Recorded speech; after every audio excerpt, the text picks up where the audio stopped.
எல்லாருக்கும் ஷாலோம். புடலங்காய் வச்சு சூப்பரான ஒரு அவியல் தான் இன்றைக்கி நான் செய்ய போகிறேன்.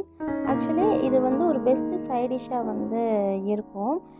ஒரு சாம்பாராக இருக்கட்டும், இல்லை ரசமாக இருக்கட்டும், தயிர் சாதம் எல்லாத்துக்குமே வந்து ஒரு பெஸ்ட்டு சைட் டிஷ்ஷாக இருக்கும். ஃபர்ஸ்ட் வந்து நம்ம ஒரு ஃப்ரெஷ் புடலங்காய் எடுத்து அதை வந்து நல்லா பீல் ஆஃப் பண்ணி அதை குட்டி குட்டியாக நம்ம வந்து இதை வந்து கட் பண்ணி எடுத்துக்கிறணும். நான் வந்து பார்த்திங்கன்னா புடலங்காய் வந்து நீள நீளமாக குட்டி குட்டியாக, அதாவது ரொம்ப ஸ்லைஸ் பண்ண மாதிரி கட் பண்ணி எடுத்துகிட்டு அப்போ தான் நல்லா குழஞ்சி வெந்து வரும். ஸோ இந்த மாதிரி வந்து நான் வந்து கட் பண்ணி எடுத்துக்கிட்டேன்.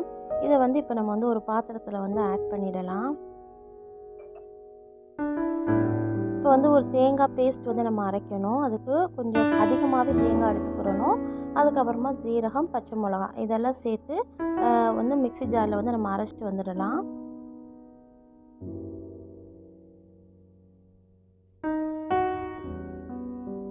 ரொம்ப மையாக வந்து நம்ம அரைக்கக்கூடாது. இந்த மாதிரி ஓரளவுக்கு அப்படி ஜஸ்ட் க்ரஷ் பண்ணி எடுக்கிற மாதிரி தான் அரைச்சிக்கிடணும்.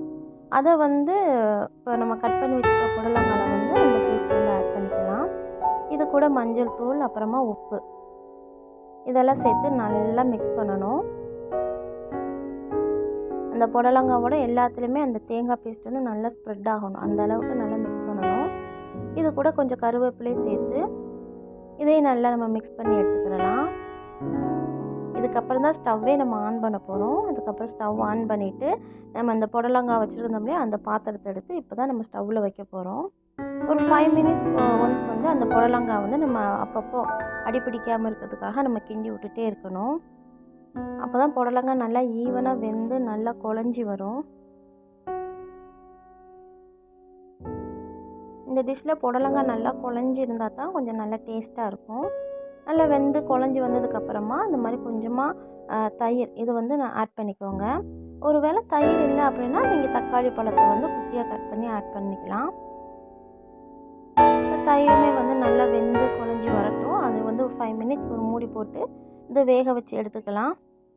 இப்போ புடலங்காய் வேக வச்ச உடனே இந்த மாதிரி நம்ம தாளிக்கணும்.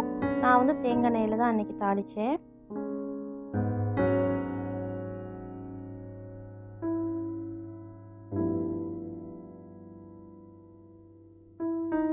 ஸோ கடுகு பொரிஞ்ச உடனே கருவேப்பிலை போட்டு இப்போ வந்து தாளித்து இறக்கிடணும். அவ்வளோதான், ஒரு சூப்பரான சைட் டிஷ் புடலங்காய் அவியல் வந்து ரெடி ஆயிடுச்சு. கண்டிப்பாக ட்ரை பண்ணி பாருங்கள். நன்றி.